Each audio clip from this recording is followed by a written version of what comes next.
네, 이전까지는 비진입 표시, 통정허위 표시, 착오에 의한 의사 표시에서요. 의사 표시가 불일치한 경우에 대해서 그 효과를 보았고요. 자, 160페이지 3 사기 강박의 의사 표시는 우리가 의사 표시 처음 시작할 때 말씀드렸듯이 의사와 표시는 일치합니다. 일치하는데 그 의사 표시를 하게 된 그 형성하게 되는 과정에 하자가 있는 거예요. 그러니까 예를 들면 이런 거죠. 우리가 앞에서도 들었지만 갑이 X 물건을 가지고 있는데 이걸 팔려고 합니다. 팔려고 하는데 시가가 한 10억 정도 되는데 10억 정도. 그래서 이 사람이 정말로 팔고 싶은 그 진정한 의사는요 10억에 팔려고 했어요. 근데 을이라는 사람이 자, 이 물건을 좀 있으면은 그린벨트, 즉 개발 제한구역으로 묶일 수가 있다. 묶이면은 굉장히 시가는 떨어지게 됩니다. 그런데 나는 꼭 이 토지가 필요하기 때문에 나한테 좀 팔아라고 하는 거죠. 그러니까 그때쯤 뭐 개발 제한구역으로 묶여버리면 이제 2억까지 떨어질 수 있으니까 내가 5억 줄 때 나한테 팔려고 합니다. 그래서 갑이라는 사람이 이제 이것저것 생각을 해봅니다. 생각을 해가지고 결국은 이제 을의 사기에 넘어가가지고요. 알았다. 그러면은 이 당시에는 최선이라고 생각해서 5억으로 팔아야 되겠다라는 생각을 가지고 5억으로 팔겠다라고 표시를 합니다. 자, 그러면 갑은 지금 자기가 5억으로 표시하고 있다는 사실을 알고 있는 것이죠. 알고 있습니다. 그래서 자, 표시에 해당하는 의사가 있어요. 내심시 효과가 있기 때문에 의사 표시는 일치합니다. 물론 을도 이제 5억으로 살 생각을 가지고 5억으로 사겠다고 표시를 한 거죠. 을도 의사 표시는 일치하고요. 다만 갑이 이렇게 의사 표시를 하게 되는 과정에 을의 사기가 개입되는 거죠. 사기라고 하는 이제 하자가 개입되어 있어요. 의사 표시를 형성하게 되는 과정에 이제 사기가 있는 거죠. 하자, 형성하는 과정에. 물론 사기가 있는 경우뿐만 아니라 을이 너 이거 5억이 안 팔면 죽어 라고 하니까 강박이 들어오는 거죠. 강박이 들어오니까는 어쩔 수 없이 그래 5억이라도 팔지 뭐 해가지고 5억으로 팔겠다라고 해서 5억으로 이제 팔겠다고 의사 표시를 합니다. 자, 이런 강박에 의해서 의사 표시를 하는 경우에도요. 지금 자기가 갑은 어떻습니까? 내가 지금 5억으로 지금 쓰고 있다는 걸 알고 있죠. 표시행위에 해당하는 의사는 있습니다. 그렇죠? 자기가 알고 있는데 다만 그 형성하는 과정에 사기나 강박이라는 이런 하자가 개입됐다는 거죠. 자, 이런 경우에도 어떻습니까? 일단은 어떻습니까? 표시가 일치하기 때문에 표시된 대로 효력이 발생한다는 거죠. 그래서 일단은 표시대로 효력은 발생을 합니다. 효력은 발생한다는 건 유효하다라는 거죠. 당사자 간에는 유효하다. 다만 갑은 의사표시 하자, 사기나 강박에서 이루어졌기 때문에 이 사람은 취소할 수가 있다는 거죠. 자기 의사표시 취소하게 되면 그 효력은 이 매매가 되겠죠. 이 매매 효력, 5억이라는 매매 효력은 처음부터 없었던 것으로, 즉 무효가 돼버린다는 거죠. 효력을 소멸하게 된다. 물론 이때 무효는 소급해서 무효가 됩니다. 처음부터 매매 계약이 없었던 것을 하기 때문에 매매 계약 당시로 소급해가지고 처음부터 무효인 것으로 만들 수가 있어요. 자, 이런 것들을 사기 강박에 한 의사표시라고 합니다. 다시 말해서 사기 강박의 의사표시는 원칙적으로 유효하지만요. 착오도 마찬가지였죠. 원칙적으로 유효하지만은 확정적으로 유효가 되는 건 아니죠. 이렇게 취소를 통해서 무효가 될 수도 있기 때문에 확정적으로 유효 상태는 아니다라는 거죠. 자, 그러면은 사기 강박의 의사표시 161페이지에 개념이 있죠. 그래서 자, 세 번째 줄 보시면은요, 사기 강박의 의사표시는 일치를 합니다. 그러나 형성 과정에 하자가 있을 뿐이에요. 자, 사기라는 것은 고의로 사람을 기망하여 착오에 빠뜨려서 법률 행위를 하게 하는, 그러니까 착오에 빠뜨린 유법행위고, 강박이란 고의로 죽이겠다, 이렇게 해악이죠. 해악을 주겠다고 위협하여 공포심을 일으키는 유법행위, 이게 강박이 되는 거죠. 자, 그럼 밑에요. 사기 강박의 의사표시는 이제 취소할 수 있다라고 했는데, 취소권을 발생하게 한 요건입니다. 자, 그러면은 사기에 의한 의사표시가 있고 강박에 의한 의사표시가 있겠죠. 구조는 비슷합니다. 자, 사기라고 하기 위해서는요, 먼저 첫 번째 요건으로서 사기의 고의, 기망행위, 그러니까 속이는 게 사기고 공포심을 유발시키는 것이 강박이 됩니다. 그러면 일단 먼저 기망행위에 대한 고의, 사기에 대한 고의가 있어야 되는 거죠. 고의. 자, 이때 고의는 2단계 고의가 필요합니다. 그래서 을이 지금 사기를 치려고 했을 때는 을이 갑에게 사기를 통해서 갑이 착오에 빠뜨려야 되겠죠. 그린벨트로 지금 설정될 가능성은 없습니다. 없는데 그린벨트로 설정된다라고 사기를 쳤고 갑이라는 사람이 거기에 착오에 빠져야 되겠죠. 그린벨트로 설정되나 보구나 라고 하는 착오에 빠뜨리고자 하는 고의가 있고요. 이제 착오에 빠뜨린 다음에 그 다음에 착오에 빠져서 이제 법률행위를 하게 할 의사표시를 하게 할 고의 이런 두 단계의 고의가 필요합니다. 그러니까 착오에 빠뜨리는 고의와 착오에 빠져서 의사표시를 하게 할 고의 2단계의 고의가 필요하다는 거죠. 자, 마찬가지로 강박도 마찬가지입니다. 여기서 강박의 고의가 있어야 되는데 사기의 고의와 마찬가지로 이것도 2단계 고의가 필요한 거죠. 그래서 강박에 의해서 공포심을 생기게 하려는 고의와 그리고 그 공포심에 의해서 의사표시를 하게 하려는 고의 2단계의 고의가 필요합니다. 자, 그러면은 기망행, 사기 같은 거는 두 번째로 이제 기망행위가 존재해야 되겠죠. 사기라는 것은 기망행위에 의해서 사람 속이는 행위죠. 속이는 기망행위가 존재합니다. 행위가 존재해야 된다. 자, 이때 기망행위와 관련돼서는요, 밑에 보시면은, 속이는 행위가 이제 기망행위가 되겠죠. 자, 그러면 세 번째 줄 보시면은 이 기망행위는요, 적극적으로 어떤 허위사실을 진술하는 것, 이렇게 속이는 것 이외에요, 진실을 은폐하는 것도 포함된다. 따라서 침묵, 이런 부작위죠. 아무것도 하지 않는 것. 이런 것들도 때로는요, 어떤 법률상 고지 의무가 있는 사람이 고지하지 아니함으로써 상대방을 속일 수도 있습니다. 예를 들면 분양계약 같은 걸 할 때요, 분양계약을 하는데 이제 갑이 분양을 하는 사람이고 우리 이제 분양계약을 하는 분양을 하는 사는 사람입니다. 이게 분양하는 사람이고 이 사람은 이제 분양계약을 하는 사람이죠. 자, 그런데 여기에 근처에 공동묘지가 있어요. 또 쓰레기 매립장이 있습니다. 그런데 이것을 알려주게 되면 어떻습니까? 이 사람은 안 사겠죠. 아니면 시가를 더 떨어뜨려서 사게 되겠죠. 그러니까 갑의 입장에서는 이런 공동묘지가 있다는 사실 또는 뭐 쓰레기 매립장이 들어선다는 사실 이런 걸 알려주지 않았어요. 알려주지 않았다는 사실은 알려주지 않음으로써 마치 이런 것들이 생기지 않을 것이다. 않는다라는 것으로 않는다는 식으로 기망을 하는 거죠. 그래서 쓰레기 매립장에 들어선다든지 공동묘지가 있다는 것은요, 분양하는 사람은 신의성실, 그러니까 상식적으로 고지해줘야 될 의무가 있다고 봅니다.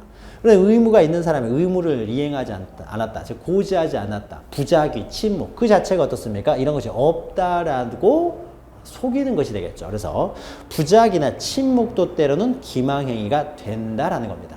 이거 기억하시고요. 또 기망행위는 위법해야 되겠죠. 그래서 기망행위는 위법해야 됩니다.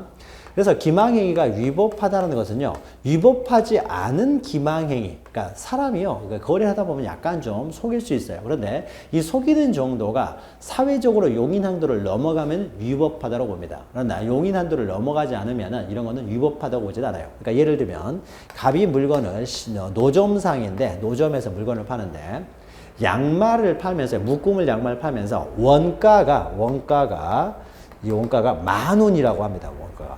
자, 원가가 10,000원이라고 하면서 원가보다 미치게 원가가 10,000원이라고 하면서 미치게 내가 지금 8,000원에 판다라고 하는 거예요. 8,000원. 원가보다 미치게 8,000원에 판다라고 합니다. 자, 그래서 원가보다 미치게 8,000원에 판다고 하니까 이 사람이 8,000원 주고 샀어요. 그런데 알고 보니까 원가는요, 3,000원밖에 안 되는 거였어요. 원가는 10,000원이라고 속였다는 거죠. 자, 그런데 이 정도는 어떻습니까? 우리가 용납할 수 있을 정도의 어떤 기망행위인 거죠. 노점상에서 팔 때, 우리 일반적으로 어떻습니까? 노점상에서 팔 때, 원가보다 싸게 왜 팝니까? 그렇죠? 팔 이유가 없죠. 원가보다 왜 싸게 팝니까? 자, 그러니까 우리가 원가보다 싸게 판다고 했을 때 우리가 일반적으로 알 수 있죠. 원가보다 싸지 않을 것이라는 걸 알면서 그냥 굉장히 싸게 판다는 의미가 되는 거죠. 그래서 그것을 알면서도 우리가 일반적으로 사잖아요. 사기 때문에 원가보다 싸게 판다고 했는데 원가보다 비싸다고 하더라도 이걸 가지고 와서 나중에 사기를 취소할 수는 없다. 보통 이 정도는 우리가 서로 양해할 수 있는 범위라는 거죠. 그래서 위법하지 않다고 봅니다. 그러나 이것이 노점상이 아니라요, 백화점에서 이렇게 판다든지 이러면은 우리가 백화점은 좀 더 강한 신뢰가 있기 때문에 이건 위법할 수 있어요. 그래서 대표적인 것이 이런 겁니다. 백화점에서요, 뭐 X라는 옷을 한번 파는데 이것을 100만 원에 팔았어요. 100만 원에 파는데 아무도 안 사더라 이거죠. 그랬더니 이걸 어떻게 팔았냐면요, X 물건 똑같이 50% DC를 해서 100만 원을 판다라고 쓴 거예요. 그러니까 이 말은 뭔 말입니까? 원래 200만 원인데 100만 원을 판다라고 하는 거죠. 원래 100만 원을 팔아왔던 물건을 50% DC에서 100만 원을 판다라고 하는 겁니다. 그래서요, 원래 200만 원인데 100만 원이라고 해서 샀어요. 근데 알고 보니까 원래 100만 원으로 팔던 물건이었던 거죠. 자, 이런 거는 백화점 같은 경우는 우리가 좀 더 강한 신뢰가 있죠. 노점상보다는. 따라서 이런 경우는 기망행위가 됩니다. 그러니까 이런 것들은 여러 가지 사정을 보고 판단합니다. 자, 그래서 기망행위 위법성 해가지고 첫 번째죠. 거래관념에 비추어서 우리가 수인한도, 그러니까 인정할 수 있는 범위를 넘어서면 위법하다고 봅니다. 자, 그래서 판례는요, 이렇게 봅니다. 상품 선정 광고에서 다소의 과장 허위가 수반되는 경우, 상품 광고는 대부분 이제 약간의 허위성이 수반되어 있는 거죠. 또 아파트 광고를 할 때 평형을 다소 과장하는 과장 분양 광고, 이런 것들은요, 위법하지 않다라고 봤어요.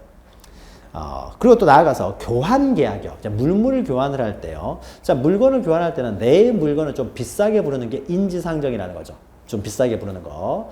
또는 뭐 시가, 내가 좀 쌌을 경우에도 시가를 좀 비싸게 불러주는 것. 원래 시가보다 좀, 그러니까 시가가 쌀 경우에는 그 침묵을 한다든지, 또 원래 시가보다 좀 비싸게 부른다든지, 이런 것들은 좀 인지상정으로 봤어요. 그래서 교환계약의 일방 당사자가 자기 소유 목적으로 시가를 묵비한다든지, 허위로 시가보다 높은 가격을 고지했다고 하더라도 이 정도는 위법하다고 보지 않았어요.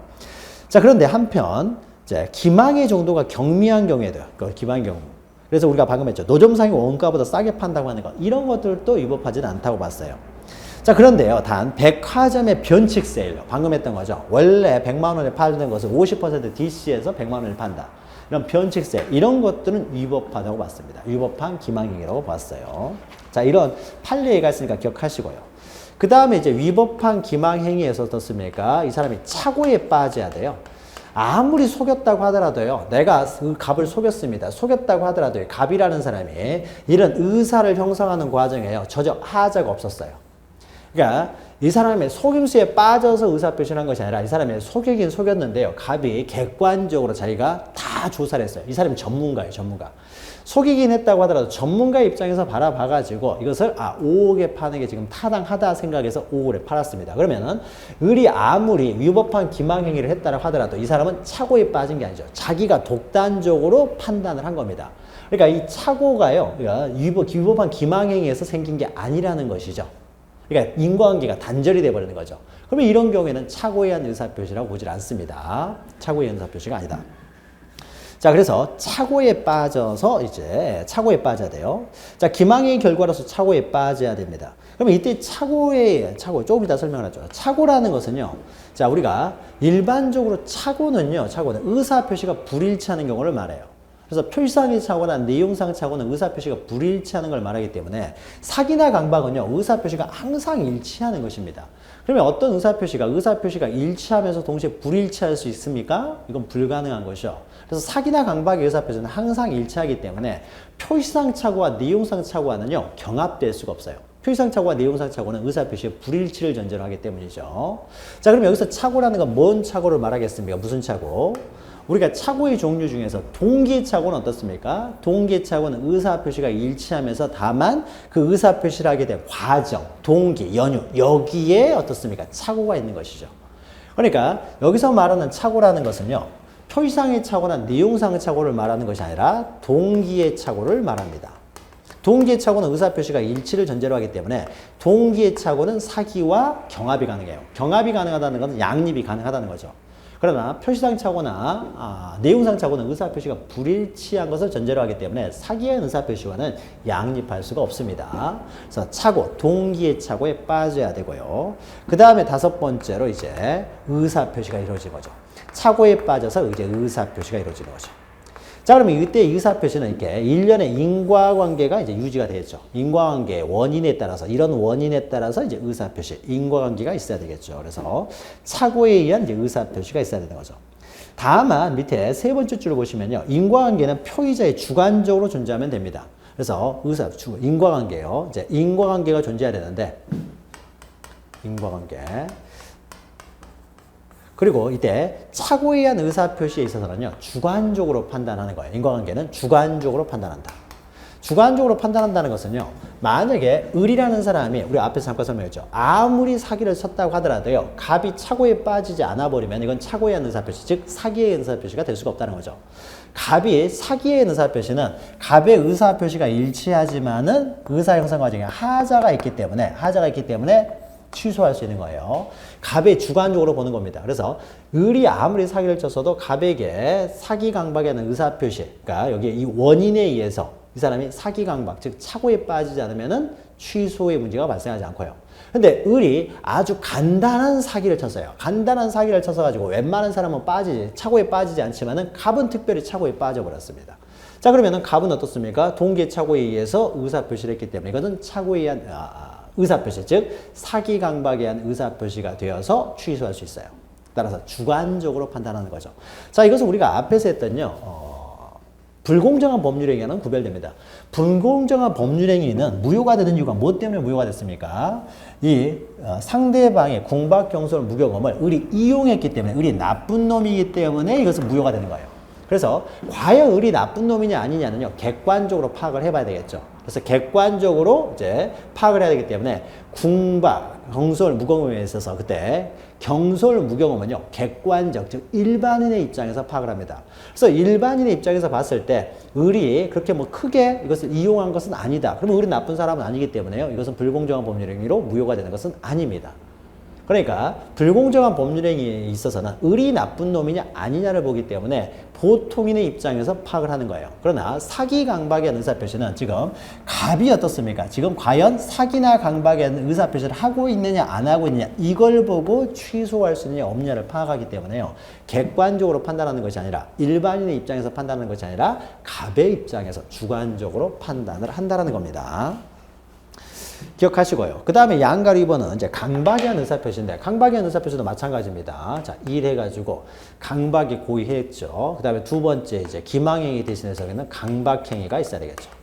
자, 이때 강박행위는요, 뭐 여러 가지가 있습니다. 뭐 재산상의 어떤 해악을 고지할 수도 있고, 아니면 신체상의 해악을 고지할 수도 있는 것이죠. 그래서 세 번째 줄 보시면 침묵도 일정한 경우는 강박행위가 될 수 있고, 해악의 종류에는 뭐 재산적, 비재산적, 현재, 장래 어떤 것들도 다 해당이 된다는 거죠. 다만 밑에 강박의 정도와 관련돼서 우리가 반사회적 법률행위에서 했던 거죠. 만약에 강박의 정도가 목에 칼을 댄다든지 해가지고요, 저항할 수 없는 폭행이었다, 폭력이었다. 그래서 목에 칼을 댔어요. 그러면 이런 경우는 의사결정의 자유가 완전히 박탈된 상태죠. 이런 경우에는 아예 의사표시 자체가 있다고 할 수 없기 때문에 이런 경우에는 무효가 됩니다. 반사회적 행위로. 자, 그러나 강박이 그 정도의 강박이 아니다 싶었으면은 의사 형성 과정에 이제 강박이라는 불법적 방법이 사용된 데 불과했다라고 했을 때는 강박을 이유로 이제 취소할 수 있을 뿐입니다. 자, 강박을 이유로 취소하는 경우와 103조 반사회적 법률행위로 무효가 되는 경우에는 그 실익이요, 여기서 나오는 거죠. 만약에 을 앞으로요, 등기까지 다 됐습니다. 등기까지 된 상태에서 을이 병에게 그 물건을 처분했을 때요, 제3자 간의 효과에 있어서 만약에 반사회적 행위로 무효가 됐을 때는 제3자도 보호가 안 됩니다. 본인을 더 보호하겠다는 거죠. 이거 보호가 안 돼요. 선의자라고 하더라도. 그러나 단순히 강박이 사용된 데 불과하다라고 했을 때는, 이럴 때는 병이 선의였을 경우에는 이 사람이 보호가 됩니다. 선의 제3자. 그러니까 갑이 보호가 안 되는 거죠.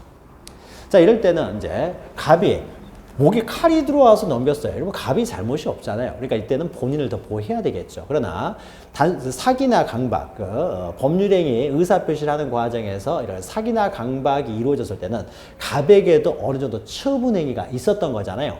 안 팔 수도 있었지만 팔았기 때문에 갑의 처분행위가 있는 거예요. 의사표시가 일치된 의사표시를 한 거예요. 그러니까 거기에 대해서 갑도 좀 어느 정도 다소 책임은 져야 되기 때문에 이럴 때는 본인을 좀 희생해서 거래한 자를 보호하겠다는 거죠.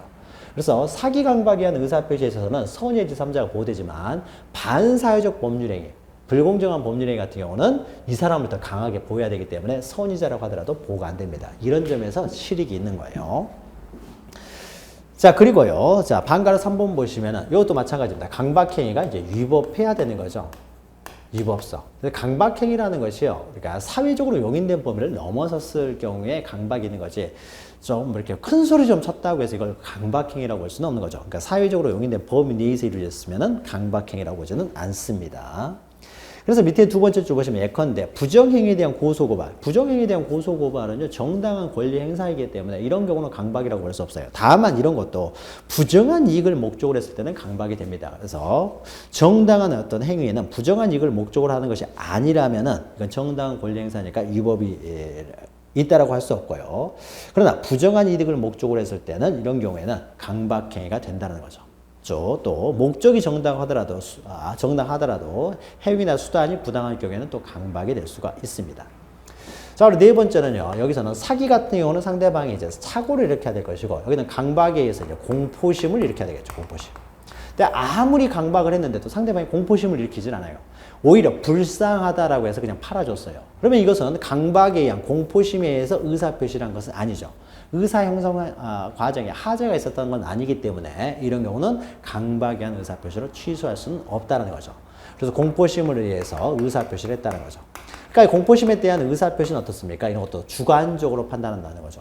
아무리 협박을 했다고 하더라도 이 사람이 공포심을 일으키지 않았으면은, 그러니까 사회적으로 용인된 한도를 넘어서 강박을 했다고 하더라도 이 사람이 공포심에 의해서 의사표시를 한 것이 아니라면은 이 사람은 의사 형성한 과정에서 하자가 없는 것이기 때문에 취소할 수가 없는 거죠. 따라서 주관적으로 판단을 한다라는 겁니다. 자, 그러면 효과예요, 효과. 자, 사기나 강박의 의사표시를 했을 때 효과와 관련돼서 이건 요건이죠. 자, 여기는 요건이고요. 자, 효과는요, 먼저 당사자 간의 효과가 있겠죠, 먼저. 그래서 효과는 이제 당사자 간에요. 자, 당사자 간의 효과는 효과에 관련돼서는 다시 둘로 나눠요. 이건 좀 독특합니다. 만약에 직접 상대방에 의해서요.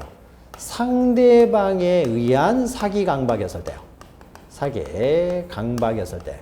이런 경우는 상대방을 보호할 필요가 없기 때문에요. 법률행위 직접 상대방에서 사기 강박이 됐을 경우에는 그 의사표시라는 자는 당연히 어떻게 됩니까? 취소를 할 수가 있습니다. 당연히 취소할 수 있어요. 취소하게 되면은 법률행위 처음부터 무효가 되는 거죠. 그러나 상대방이 아니라요. 제3자에 의해서 사기 강박이 이루어졌을 때요. 자, 멀리가 그러니까 여기서 그림을 그려보죠. 자, 갑이 을과요. 매매 계약을 합니다. 그래서 당사자 간의 지금 효과입니다. 그래서 X 물건을 10억 원에 매매 계약을 했어요. 자, 그런데 이것이 을의 사기 강박에서 이루어졌다. 그러면 을은 보호 가치가 없기 때문에 갑은 무죄한으로 당연히 취소를 할 수 있습니다. 그런데 갑이 이렇게 팔게 된 원인이요. 갑의 어떤 을의 사기 강박에서가 아니라 A라고 하는 제3자에 의한 사기 강박이었어요. 자, 예를 들면 이런 경우가 있겠죠. A라는 사람이요. 이제 도박을 해가지고 갑이 도박빚이 있습니다. 근데 도박빚은 안 갚아도 된다고 그랬죠. 반사회적 행위니까. 그러나 안 갚게 되면은 죽음이 갈 수가 있어요. 도박빚은 안 갚으면은 이제 지옥까지 따라가는 거죠. 그래서 이 사람이 안 갚으면 죽이네 하니까 어떻습니까? 갑이라는 사람이요. 그러면 돈을 갚아야 되는데 자기 재산을 이제 팔아서 갚아야 되겠죠. 그래서 자기 재산을 X 물건을 팝니다. 을한테. 자, 그러면은 갑과 을 사이에 지금 법률행위가 있었죠. 매매가 있었습니다. 이 매매가 있었는데 이 매매가 어떻습니까? A의 강박, 즉 제3자에 의해서 강박에 의해서 이루어지고 있는 거죠. 제3자. 자, 을이 사기 강박을 한 게 아닙니다. 제3자에 의해서 사기 강박이 이루어졌어요. 이랬을 때 매매 계약을 한 당사자 간의 효과예요. 자, 그러면 을의 입장은 또 봐야 되겠죠. 을이 직접 사기 강박을 했을 때는 갑이 무한정 취소해도 을은 할 말이 없지만은 제3자에 의해서 사기 강박이 이루어졌으면 을은 지금 갑이 금매로 물건을 팔고 있는데 이것이 사기나 강박에서 팔고 있다는 사실을 을이 알 수가 없는 것이죠. 그러니까 무제한적으로 갑이 사기를 이루 취소해버리면 을은 예상하지 못한 손해를 받는 거죠. 따라서 제3자에서 사기 강박이 이루어졌을 때는요. 무제한 취소를 하지는 못합니다. 그래서 을도 보호해야 되기 때문에 이제는 따라서 을이 갑이 사기나 강박에 의해서 법률행위를 하고 있다는 사실을 알았거나 알 수 있었을 경우에 즉 상대방의 사기가 제3자에 의한 지금 사기 강박이 이루어졌다는 사실을 상대방이 알았다든지 악의 또는 과실 알 수 있었어요. 이런 경우에만 취소가 가능하다라는 겁니다. 취소가 가능하다는 거죠. 그러니까 당사자에 관한 효과에 있어서는 물론 제3자에 의한 사기 강박이요. 상대방이 없는 의사표시를 했어요. 그럼 상대방이 없는 의사표시를 했을 경우에는 상대방 보호 문제가 없기 때문에 얼마든지 사기 강박을 이루 취소할 수 있고요. 만약 이렇게 상대방이 존재했을 경우는 상대방 보호 필요성이 있기 때문에 상대방이 알았거나 알 수 있었을 경우만 취소할 수 있지. 상대방이 그런 강박이라는 사실을 몰랐고 모르는데 과실이 없습니다. 이런 경우에는 취소하지 못한다는 거죠. 취소하지 못하니까 유효가 돼버리겠죠. 자, 그리고 이제 제3자에 대한 효과예요. 제3자에 대한 효과. 제3자에 대한 효과는요, 우리가 앞에서 했던 거와 동일합니다. 이것도 둘로 좀 나눠주는데요. 자, 제3자에 대한 효과는요, 자, 갑이 을의 사기 강박에서 매매를 통해서 을에게 등기를 넘겨줬습니다. 자, 제3자에 대한 효과는 어떻습니까? 사기 강박에 대한 의사표시를 이루어진 법률행위를 기초로 새로운 법률관계를 맺은 병을 말하는 거예요. 그러니까 우리가 여기서 제3자는 어떻습니까? 법률행위를 두 사람 간에 당사자 간의 효과에 있어서 그 당사자 간의 효과에 있어서 사기 강박을 상대방이 직접 했느냐 아니면 제3자에 의한 사기 강박에서 법률행위를 했느냐. 이때 제3자는요. 여기 제3자는 사기 강박을 한 주체가 이제 제3자의 경우를 말하는 것이고 여기서 말하는 제3자는 이 법률행위를 기초로 해서요. 이제 법률행위가 있었습니다. 제3자의 사기 강박이든 아니면 상대방이 한 사기 강박이든 이 법률행위를 기초로 새로운 법률 관계를 맺은 사람. 이 제3자를 말해요. 그러니까 이건 당사자 간의 효과가 아니라 이제 제3자 간의 효과가 되겠죠. 자, 제3자와 관련돼서는요. 자, 보죠. 자, 만약에 을이라는 사람이요. 갑이 취소를 하지 않습니다. 취소를 하지 않으면 유효가 되겠죠. 유효가 되면 병은 당연히 보호되는 거죠. 선의하기를 불문하고 소유권을 취득합니다. 만약에 제3자에 의해서 사기 강박이 이루어졌다고 했을 때요. 을이 선의 무가 싫으면 어떻습니까? 갑이 취소를 못하는 거죠. 선의 무가 싫으면. 취소를 못하니까 을이 완전한 소유권을 취득해요. 완전한 소유자로부터 소유권을 취득하기 때문에 이런 경우는 선의하기를 따질 필요 없이 당연히 소유권을 취득하게 되겠죠. 그러니까 뭐 선의하게 따질 필요도 없어요. 그럼 제3자에 대한 효과는요. 이런 경우죠. 갑이 이 을에 대해서 이 취소를 했을 때죠. 취소를 했을 때. 취소라는 경우는 을에 의해서 사기 강박이 있다든지 또는 어떻습니까? 제3자에 의한 사기 강박을 을이 알았거나 알 수 있었을 경우는 이제 취소를 할 수가 있다는 거죠. 이 취소를 했을 경우에 이제 제3자가 보호되느냐 이 문제죠. 취소를 못하면 당연히 보호가 되기 때문에요. 자, 이때 취소를 했을 때 보호되느냐에 있어서 제3자가 취소 전 제3자였을 때요. 제3자. 자, 취소 전 제3자라는 것은 갑이 아직 취소를 할 수 있는데 취소를 하기 전에요. 그러니까 등기는 언제 했냐면은 뭐 5월 1일 날 됐어요. 그리고 나서 병이라는 사람이 을 앞으로 등기가 돼 있으니까요. 아직 취소를 하기 전입니다. 취소를 하기 전이면은요. 지금 현재 유효한 상태죠. 유효한 상태에서 병이라는 사람이 6월 1일 날 먼저 등기를 했습니다. 등기가 됐는데 나중에 갑이 7월 1일 날 취소를 한 거예요. 취소할 수 있어가지고 그러면 취소 전에 제3자가 되겠죠. 자, 취소 전 제3자 선의인 경우에는요 이런 사람을 보호하는 겁니다. 이런 사람들을. 그래서 아직 취소가 되기 전에는 유효한 상태였기 때문에 유효한 상태를 믿고 거래한 병은 비록 그 이후에 취소가 됐다고 하더라도 병은 보낸다.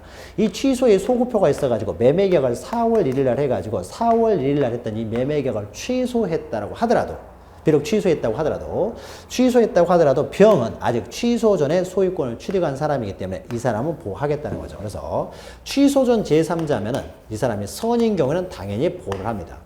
그런데 만약에 7월 1일 날 취소를 했는데 아직 등기되고 이제 소유권 등기가 돼 있는 상태입니다. 근데 아직 을이 제3자에게 팔기 전에 갑이 먼저 7월 1일 날 취소를 했어요. 취소를 했는데 8월 1일 날. 자, 취소가 됐다고 해서 등기가 바로 사라지는 건 아니에요. 등기를 사라지게 하려면은요, 등기소가 와서 등기를 말소를 해야 됩니다. 근데 아직 말소 등기가 되지 않고 있는 상황이에요. 않고 있는 상황에 8월 1일 날 병이 이 물건을 샀다는 거예요. 등기를 마쳤어요. 자, 그러면 이 사람은 어떤 사람입니까? 취소 이후에 제3자가 되는 거죠. 자, 취소 이후에 제3자니까 취소가 돼서 무효가 된 이후에 소유권을 취득한 사람. 그러면 이 사람도 보호되느냐예요. 자, 그러면 우리가 병의 입장에 대해서 생각해 보죠. 병의 입장.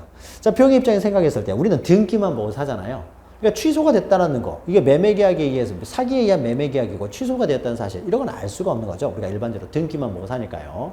그래서 비록 취소가 됐다고 하더라도 먼저 취소가 됐다고 하더라도 등기가 그대로 남아있는 상태였다. 라고 했을 때는 병이 그 등기를 신뢰하고 거래를 했습니다. 즉 선이었을 경우에는 이런 경우에도 보호를 한다는 거죠.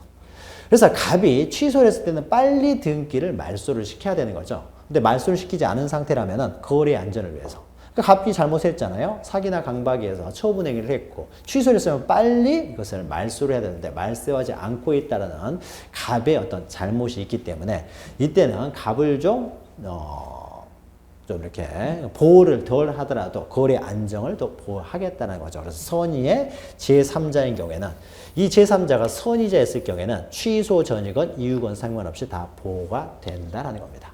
자, 요 내용 자 보죠. 자, 그러면은 163페이지 보시면요. 당사자 간의 효과에서 상대방에 의한 사기가 강박이 돼 있을 때는 당연히 취소할 수 있고요. 또 반가리 2번 제3자에 의한 사기 강박이라고 하더라도요. 물론 상대방 없는 의사표시는 당연히 취소할 수 있지만 상대방 있는 의사표시 2번에 있는 거죠. 이런 경우에는 상대방 보호 필요성도 있기 때문에 상대방을 보호하기 위해서 상대방이 알았거나 알 수 있었을 경우에 이런 경우만 취소할 수 있다는 거죠. 자, 그 다음에요. 요거 이제 기억하시면 되고요. 자, 그런데 밑에 보시면은 밑에 다만 해가지고 있죠. 5번째 줄. 위에서 이제 4번째 줄이죠. 제3자가 상대방과 동일시할 수 있는 지위에 있을 때요. 자, 이런 경우에는, 자, 우리가 제3자 사기 강박했을 때 상대방이 악이 과실인 경우에만 사기를 취소할 수 있다고 그랬는데, 만약에요. 이 A라는 사람이요. 을의 D인이었을 때요. 을이 본인이고 A라는 사람이 D인입니다. 자, 그러면은 이 제3자의 사기 강박이 이루어졌었고 을이 본인이었을 때 우리가 대리 시간에 우리가 배웠으니까 인문 강의를 통해서 그러면 이 대리는 어떻습니까? 본인과 동일시할 수 있는 사람이죠. 따라서 대리인이 사기 강박에서 이루어졌을 때 비록 상대방 본인이요 이런 대리인의 사기 강박 사실을 몰랐고 모르는데 과실이 없다고 하더라도 대리인과 본인은 동일시할 수 있는 사람이기 때문에 비록 을이 몰랐고 대리인의 사기 강박 사실을 몰랐고 모르는데 과실이 없다고 하더라도 갑은 이런 경우에는 사기를 이루 취소할 수가 있습니다. 이 제3자와 상대방 본인이 동일시될 수 있는 사람이기 때문이죠. 그래서 밑에 보시면 직해가지고 있죠. 상대방의 대리인 또는 보조자 이거 기억하세요. 대리인 특히 중요하고요. 대리인과 같이 상대방과 동일시할 수 있는 자에 의한 사기 또는 강박이 있는 경우 제3자 사기가 대리인 또는 보조인에 의해서 이루어졌을 경우에는 본인에 대해서 얼마든지 본인이 알았건 몰랐건 과실이 있건 없건 간에 언제든지 의사표시를 취소할 수가 있다는 거죠. 자, 그래서 우리 판례도 마찬가지입니다. 그래서 다만요, 우리 판례도. 자, 110조 2항이 바로 요 내용이에요. 제3자 사기 강박인 경우에는 상대방이 악이 과실 있는 것만 취소할 수 있다는 것이죠. 이것이 이제 2항인데요. 자, 2항에서 정한 제3자에 해당하지 아니하는 자란 우리가 했죠. 제3자 사기 강박은 상대방이 알았거나 알 수 있었을 경우만 취소할 수 있지만 대리인인 경우에는 제3자로 취급하지 않고 무제한으로 본인이 알건 모르건 상관없이 취소할 수 있다는 거죠. 그러면 이때 제3자에 해당하지 않는 자, 이런 대리인 이런 사람을 말하는 거죠. 이런 자는 그 의사표시에 관한 상대방의 대리인 등 상대방과 동일시할 수 있는 자만을 말합니다. 따라서 상대방의 피용자요. 피용자 기억하시기 바랍니다. 이런 피용자는 여기에 해당되지 않습니다. 그래서 피용자, 이 사람이 사용자가 되고 A가 피용자였을 때는 피용자가 사기 강박을 했을 경우에는 이 사용자가 악이 과실이 있었을 경우만 취소할 수 있지 피용자하고 사용자는 동일하게 보지 않는다라는 거죠. 그러나 대리는 동일하게 본다. 요거 좀 기억하시기 바랍니다. 그리고 양가로 2번에서 제3자에 대한 효과에서요. 자, 선의의 제3자에 대한 취소 효과는 제한해가지고, 자, 취소를 가지고 선의의 제3자에게 대응하지 못한다. 이건 앞에서 했던 거죠. 유해인 경우에는 뭐 제3자는 당연히 보호되지만 이렇게 취소가 됐을 때, 이럴 때 제3자가 선인 경우는 보호된다는 거죠. 자, 반가로 2번 보시면 제3자에 확대해가지고 방금 설명했던 겁니다. 자, 판례는 사기에 의한 법률행위의 의사표시를 취소하면 취소를 주장하는 자와 양립할 수 없는 법률관계를 가졌던 것이 이제 그 다음부터요. 취소 이전에 있었던 제3자가 취소 이전의 제3자건 취소 이후의 제3자건 불문하고 선의자인 경우에는 다 보호가 된다라는 겁니다. 자, 이거 기억하시고요. 또 적용법위는 우리가 앞에서 했던 내용들이죠. 그래서 가족법상의 법률행위는 항상 효력이 발생하지 않아요. 그러니까 지금까지 우리가 배웠던 내용 이것이 그대로 표시된 대로 효력이 원칙적으로 발생하지 않는다. 그래서 특별 규정들을 두고 있고요. 공법상의 행위들 이런 것들은 표시된 대로 원칙적으로 효력이 발생하기 때문에 이 규정이 그대로 적용되지 않는다. 공법상 소송법상의 행위들은 이제 원칙적으로 사기 강박이 있어도 표시된 대로 항상 유효하다는 것이죠. 자, 그 다음에 이제 사기와 민법의 다른 제도와의 경합 요거 이제 잘 기억하셔야 되는데 자, 사기와 취소와의 경합이에요. 자, 우리가 앞에서 잠깐 이것이 차고 시간에 똑같은 내용이 있습니다. 그래서 사기 시간에 하기로 했는데요. 한번 봅니다. 자, 사기에 의한 의사표시가 되기 위해서는요. 착오가 반드시 있어야 됩니다. 착오가 없으면요. 사기에 의한 의사표시가 되지 않는다고 했죠. 그럼 이때 착오는요. 동기의 착오를 의미합니다. 동기의 착오. 그러니까 사기에 의한 의사표시로 취소할 수 있다는 것은요. 당연히 동기의 착오를 포함하고 있기 때문에 동기의 착오를 이유로도 취소할 수 있어요. 그러니까 사기를 이유로도 취소할 수 있고 동기착오를 이유로도 취소할 수 있다는 거죠. 그리고 동기착오는 표시됐다 할지 상대방에게 유발, 제공됐을 때 취소할 수 있는데 사기는 상대방에 의해서 이제 유발된 거잖아요. 제공된 거기 때문에 표시될 필요도 없이 동기착오를 취소할 수가 있게 되는 거죠. 상대방에서 유발됐으니까. 다만 사기를 이유로 취소할 때는 요 요건들을 어떻습니까? 입증을 해야 될 것이고 동기착오를 이유로 취소할 때는 이제 중요 부분의 착오다. 이런 것들을 입증해야 되겠죠. 그래서 입증하는 방법이 달라지겠죠. 그러나 사기, 착오, 사기를 이유로 취소할 수도 있고 동기착오를 이유로도 취소할 수 있다. 사기와 동기착오는 경합이 가능하다는 거죠. 둘 다 의사표시의 일치를 전제로 하기 때문에. 자, 그런데 우리가 앞에서 했죠. 자, 사기와는요, 사기는 의사표시의 일치를 전제로 하기 때문에요. 이 사기 강박의 의사표시와 표시상 착오, 표시상 착오나 내용상 착오는요, 의사표시가 불일치하는 걸 전제로 합니다. 그러니까 의사표시가 일치하면서 불일치할 수는 없기 때문에요. 두 가지가 사기한 의사표시, 사기 강박의 의사표시와 표시상 착오, 내용상 착오는 양립할 수가 없다는 거죠. 그래서 의사표시가 만약에 불일치했다라고 하게 되면요, 이건 사기 강박이 될 수가 없기 때문에 오로지 착오를 이유로만 취소할 수 있지 사기를 이유로는 취소하지 못하게 됩니다. 자, 그 내용 기억하시죠? 자, 보죠. 밑에 있죠. 사기한 의사표시는요, 의사표시의 불일치는 있을 수가 없다는 거죠. 사기 강박은 그렇습니다. 단지 의사 형성 과정에 동기의 착오가 있을 뿐이에요. 동기의 착오가. 따라서 표시상의 착오에 해당하는 경우에는 표시상 착오는 의사표시가 불일치하기 때문에요, 사기에 관한 규정이 적용될 수가 없죠. 의사표시가 불일치한 경우는 사기에 관한 규정이 적용될 수 없고 착오에 관한 법리만 적용된다라는 겁니다. 그래서 동기의 착오랑은 경합이 가능하지만 표시상 착오나 내용상 착오랑은 경합이 안 된다는 겁니다. 선택적이에요. 양립할 수가 없으니까. 따라서요, 그 판례에도 기억하십시오. 자, 신원보증 서류에 서명한다는 착각에 빠진 상태에서 연대보증 서류에 서명 날려냈다. 자, 단어 자체가 그렇게 쉬운 건 아닙니다만은 이런 거는 기억하세요. 외우세요. 그래서 표시상의 착오입니다. 이런 것들은 표시상, 우리의 판례는 표시상의 착오로 봤어요. 이런 신원보증 서류에 서명 날인한다는 것을 연대보증 서류에 서명 날인했다는 것은 표시, 잘못 표시를 했다는 거죠. 자, 이런 표시상 착오에 해당하는 경우에는 그 표시상 착오가 비록 기망에 의해서, 사기에 의해서 표시상 착오가 발생했어요.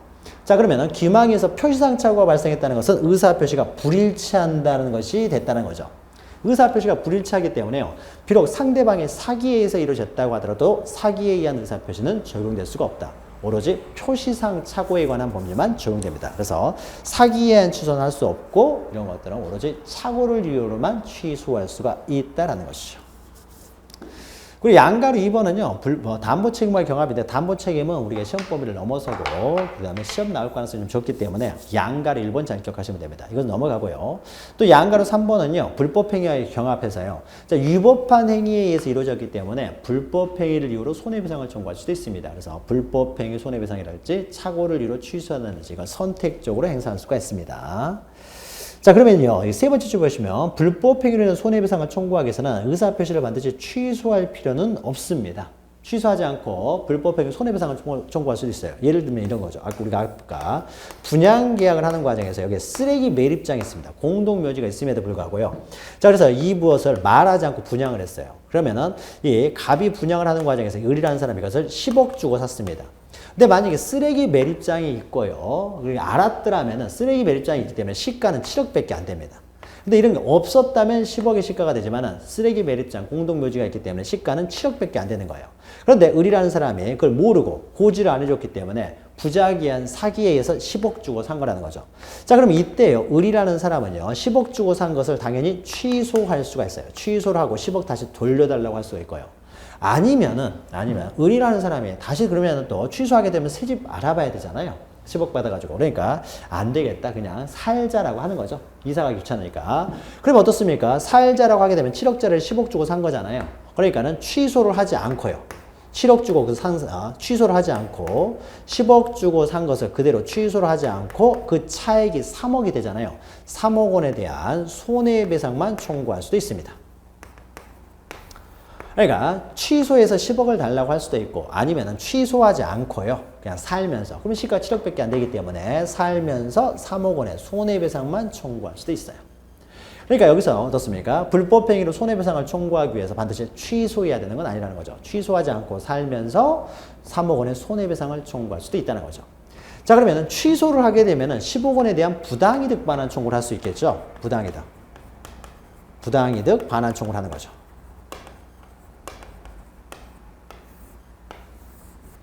취소를 했으니까 법률관계가 처음부터 없었던 것이 됐잖아요. 그러니까는 10억 원에 대해 내야 줬던 부당이득 반환 청구를 합니다. 그러면 이때 부당이득 반환 청구, 10억 원에 대한 부당이득 반환 청구를 하면서 3억 원의 손해배상도 청구할 수 있냐? 이것을 할 수는 없죠.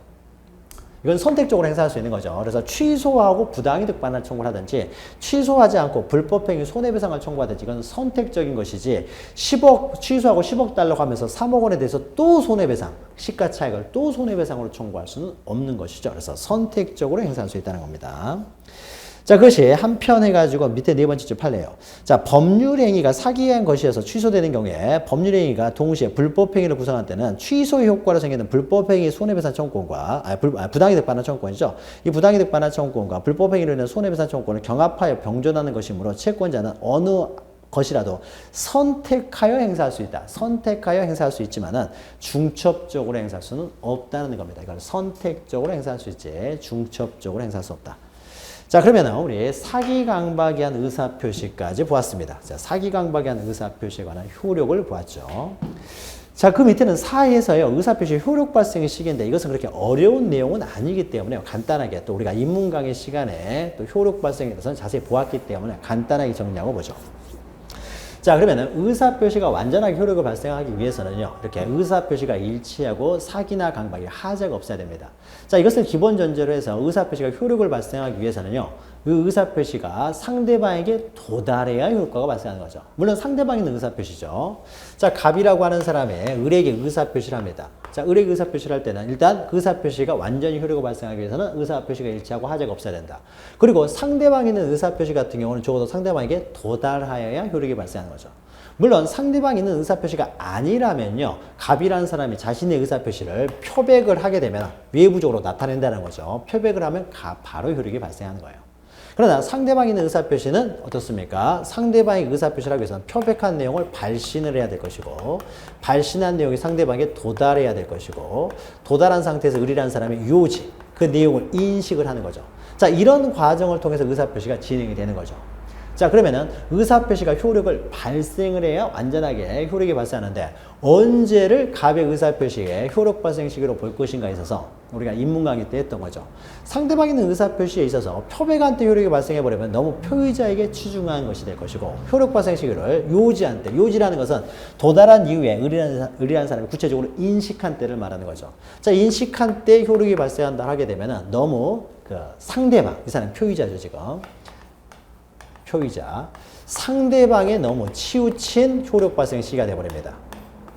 그러니까 언제 읽을지 모르잖아요, 표의자 입장에서는. 그래서 효력 발생 시기가 너무 이렇게 불명확해지기 때문에 표의자와 상대방을 서로 보호하는 입장에서 발신 아니면 도달한 때, 이때로 봐야 될 텐데, 일단 우리는 항상 의사표시에서는 상대방의 입장에서 파악을 하는 거죠. 그래서 갑이 아무리 발신했다고 하더라도 을에게 도달하지 않았다고 하면은 아직 효력은 발생하지 않은 것으로 본다. 그래서 원칙적으로는 상대방에게 그 의사표시가 도달한 때 효력이 발생하는 것으로 보죠.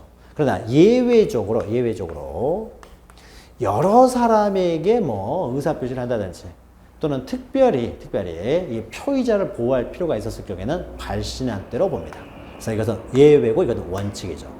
자, 그래서 이제 의사표시에 도달한 때 효력이 발생한다고 했을 때 그 도달의 의미, 이제 이런 것들이 나오는 거죠. 자, 서설에서 상대방 없는 의사표시 같은 경우는 특정한 상대방이 없으므로 표의자가 표시 행위를 완료, 즉 표백한 때 효력이 발생합니다. 그러나 그 밑에 보시면 상대방이 있는 의사표시는 이런 과정을 거쳐서 이루어진다.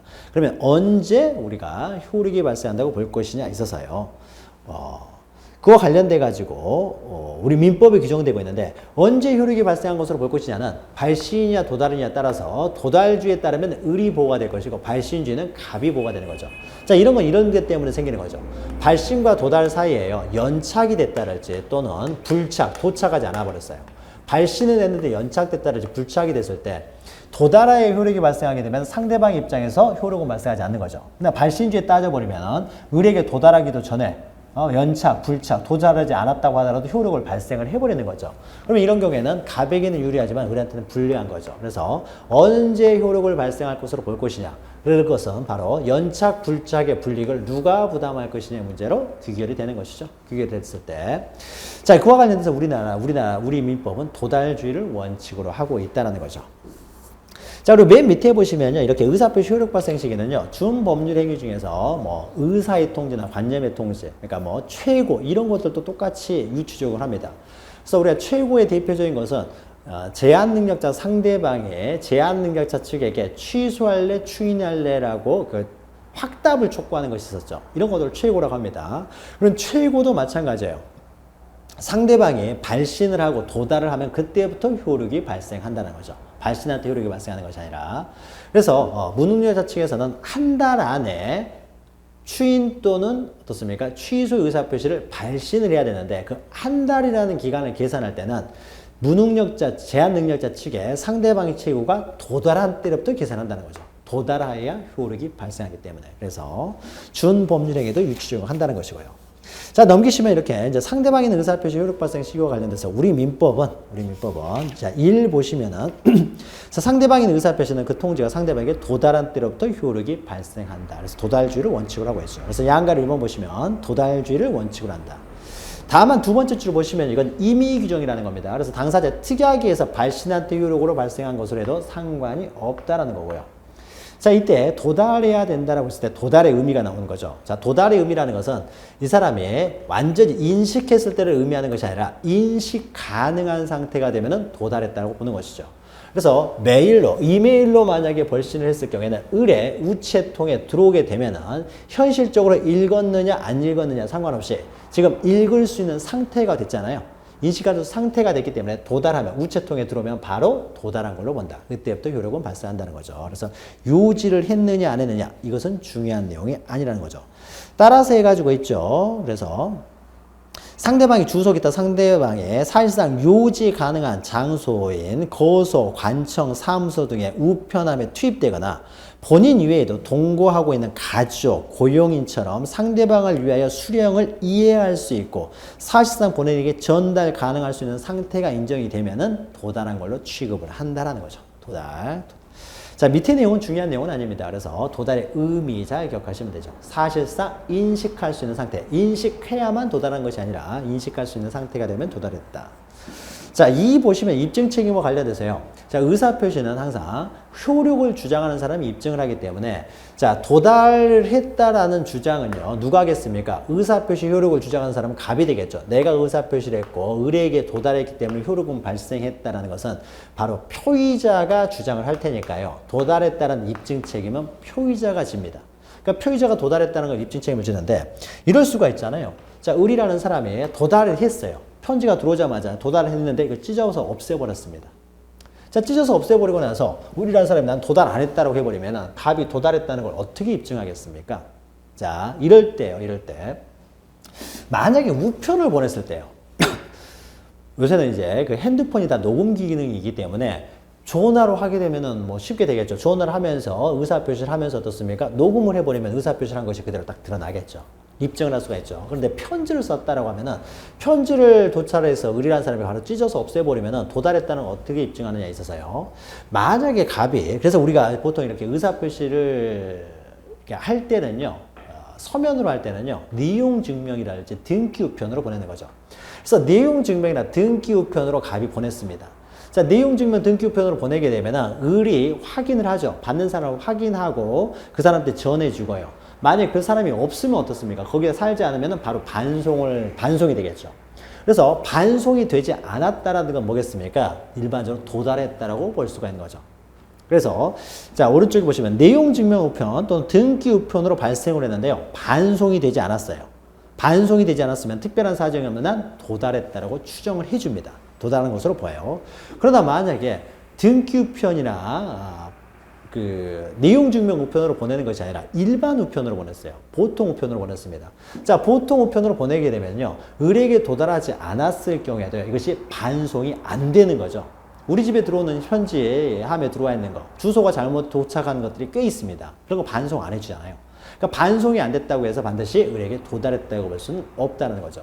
그러나 내용 증명이나 등기 우편으로 가게 되면은 이 사람이 안 살면 바로 반송이 될 거 아니에요. 그래서 자, 등기 우편 내용 증명은 반송이 없으면은 도달했다고 보지만은 보통 우편으로 보내면은 반송이 안 됐다고 해서 바로 도달했다고 취급하지는 않습니다. 그리고 밑에 보시면 일간신문의 공고만으로 도달이 또 추정되는 것도 아니고요. 자, 밑에는 이제 도달의 효과입니다. 도달하면 이제 의사표시 효력이 발생하는 거죠. 자, 도달하여 효력이 발생하기 때문에 아무리 발신했다고 하더라도 연착됐다랄지, 연착되면 어떻습니까? 늦게 효력이 발생하는 거고, 불착되면은 효력은 발생하지 않게 되는 거죠. 따라서 연착, 불착의 불이익은 표의자가 부담을 하게 되는 거죠. 또 2번 보시면은 의사표 철회해가지고요. 자, 의사표시가 도달하게 되면 이때 효력이 발생합니다. 자, 한 번 효력이 발생하게 되면요. 의사표시를 했던 사람도 마음대로 철회를 못 합니다. 효력이 발생했는데 마음대로 철회하게 되면 상대방을 가지고 노는 꼴이 되기 때문에요. 의사표시가 한번 해서 도달하게 돼서 도달해서 효력을 발생하게 되면 철회를 못 한다는 거죠. 다만 그러면 갑은 철회를 하고 싶으면 언제까지 철회를 해야 됩니까? 도달하여 효력이 발생하기 전에는 철회할 수가 있는 거죠. 자, 이렇게 철회. 자, 우리가 보통 취소라는 것은요, 어떤 법률행위가 있었던 것을, 법률행위를 하고 나서 그 법률행위가 없었던 것을 하는 것을 취소라고 한다면은, 철회라고 하는 것은요, 이 법률행위의 효력 발생 자체를 저지할 때 우리는 철회라고 해요. 발생 자체를 저지하는 거죠. 그래서 도달하여 효력이 발생하는데, 도달하기 전에 바로 편지는 가고 있는데, 갑이 바로 전화해가지고, 모일날 너한테 그 편지가 도달할지 모르는데, 그거 무시해라. 라고 먼저 어떻게 돼? 철회를 해버렸다는 거죠. 철회를 해버리면은 이제 도달해봤자 이거는 효력이 발생하지 않는 거죠. 그래서 도달하기 전에만 철회를 가능합니다. 그래서 철회를 하려면 적어도 이 도달을 통해 가지고 효력이 발생하는 시기와 동시에 철회 의사가 도달해야만이 되는 의사표시가 철회된 것으로 취급을 합니다. 효력을 발생하지 않는 것이죠. 그래서 한번 도달해서 효력이 발생하면은 철회할 수가 없다는 것이고요. 또 동그라미 3번은요. 발신하고 도달 사이에 이제 시간적 간격이 있는데 이 사이에 만약 갑이 사망을 했어요. 자, 그러면 이 사이에 한 2, 3일 사이에 하루 이틀 사이에 갑이 사망을 뜨거라는 것은 일반적으로 예상하기가 힘들 거 아니에요. 그러니까 도달의 효력이 발생하는데 도달할 당시에는 갑은 어떻습니까? 이미 사망을 했다는 거죠. 물론 발신할 때는 살아있어야 돼요. 발신할 때는 살아있는데 도달하기 바로 전에 사망을 했습니다. 그러면 의사표시가 효력 발생할 당시에는 갑은 사망한 자가 되기 때문에 원래는 효력이 발생하지 않아야 되는 거죠. 그러나 의사표시를 수령하는 의뢰 입장에서는 이 사이에 죽었을 거라고는 예상할 수가 없잖아요. 그러니까 의사표시가 도달했기 때문에 거기에 맞춰서 을은 거기에 맞춰서 다시 또 의사표시를 할 수 있는 거죠. 자, 그랬을 때. 그러면 죽은 이후에 도달했다라고 하더라도요. 상대방 보호를 위해서 비록 발신은 살아있어야 되고 발신 후 아직 도달 전에 갑이 사망했다든지 또는 제한 능력자가 됐다. 그럼 도달할 당시에 제한 능력자가 법률행위를 한 거기 때문에 또 취소할 수 있는 문제가 생기잖아요. 그래서 제한 능력자가 됐다고 하더라도 이 사이에 이런 일이 사정 변경이 생길 거라는 것은 상대방이 보통 예상할 수 없는 상태이기 때문에 상대방에 대해서는요. 이것은 효력에 영향이 없다라고 봅니다. 그래서 그 내용 기억하세요. 발신한 때는 살아있고 능력자여야 돼요. 그러나 발신 후에 이제 사망 또는 제한 능력자가 되었다고 하더라도 의사표시는 효력이 발생한다. 자, 의사표시가 효력이 발생하면 누구한테 효력이 발생하겠습니까? 갑은 사망이기 때문에 갑의 상속인이 있으면 그 상속인에게 이제 효력이 발생하게 되겠죠. 이렇게 처리를 한다는 거죠. 자, 도달주의를 원칙이지만 양가로 2번 보시면은 예외적으로 이제 발신주의를 취하는 경우가 있는데요. 발신주의와 관련돼서 동그라미 6번 보시면은 이건 임의 규정이기 때문에 당사자 특약에 해서 발신한테 효력을 발생시킬 수도 있고요. 또 우리가 앞에서 배웠던 내용 중에 1번 보시면 제한 능력자 상대방의 확답 촉구에 대한 제한 능력자 측의 확답입니다. 확답은 한 달 안에 확답을 하면 되는데 한 달 안에 상대방에게 도달해야 된다고 하면은 한 달이라는 시간이 충분히 보장이 안 되는 거죠. 따라서 한 달 안에 발신만 하면 되고요. 또 우리가 대리에서 배울 내용이 있는데 무권 대리 행위에 대해서 그 상대방이 본인에 대해서 너 추인할래 추인 거절할래 이렇게 상당한 기간을 정하여 최고할 수가 있는데 그러면 그 상당한 기간 안에 그 상대방에게 도달까지 해야 된다. 추인 거절 의사 표시가 도달까지 해야 된다 그러면은 본인에게 상당한 기간이 보호가 안 되는 것이 되니까요. 이때 무능력자 상대방의 최고에 대한 본인의 확답도 그 상당한 기간 안에 발신만 하면 된다라고 되어 있습니다. 그리고 3번도 우리가 했죠. 사원총회 소집. 그러니까 1번과 2번은 그 의사표시를 하는 사람의 보호를 위해서 발신주의를 취하고 있고 3번은 사원총회 소집 통지인데 사원총회 소집 통지는 사원이 10,000명이면 10,000명에게 이제 발신합니다. 그러면 도달할 때 효력이 발생한다고 하게 되면요. 이런 문제가 생기는 거죠. 사원총회는 사원총회를 하기 전에 일주일 전에 발신을 해야 되는데 최소한 일주일 전에 발신을 해야 되는데 만약 일주일 전에 도달을 해야 된다 그러면은 사람마다 도달 일시가 달라지기 때문에 정확한 날짜에 한꺼번에 발신을 할 수가 없는 거죠. 따라서 여러 사람에게 의사표시를 하는 경우에는 그 의사표시를 하는 사람을 또 보호하기 위해서요. 그 기간 안에 발신만 하면 되지 도달할 필요는 없다라고 봅니다. 도달해야 된다 그러면 다 따로따로 발신해야 된다는 문제가 생기니까요. 자, 1, 2, 3번은 우리 총칙에 나와 있는 내용이고요. 4번하고 5번은 우리 총칙에 나와 있는 내용이 아니기 때문에 약간 좀 암기가 필요합니다. 자, 그래서 격지간 계약의 성립 시기에서요. 격지간 계약에 있어서 승낙의 효력 발생 시기. 자, 격지간 계약의 승낙의 효력 발생 시기가 도달주의다. 그 다음에 채무 인수 승낙 여부 최고에 대한 채권자의 확답. 그 채무 인수 정도 기억하시면 되고, 그 다음 위에는 격지간 계약, 승낙, 격지간 계약에 있어서의 이것도 깊이 들어가면은 이게 격지간 계약에 있어서 청약은 도달주예요. 승낙만 발신주의입니다. 그래서 격지간 계약의 승낙 기억하시고 그 다음에 채무 인수 하나 기억하시면 돼요. 이거는 좀 외우셔야 되고 나머지는 우리가 배운 내용이니까 해결할 수가 있겠죠. 자, 그러면요 여기까지가 중요한 내용이 다 끝나고 넘기시면 의사표시 공시송달인데 이것은 법 조문만 읽으시면 됩니다. 자, 의사표시의 효력을 발생하기 위해서는 상대방이 도달해야 원칙적으로 효력이 발생하는데 상대방이 어디 사는지를 몰라요.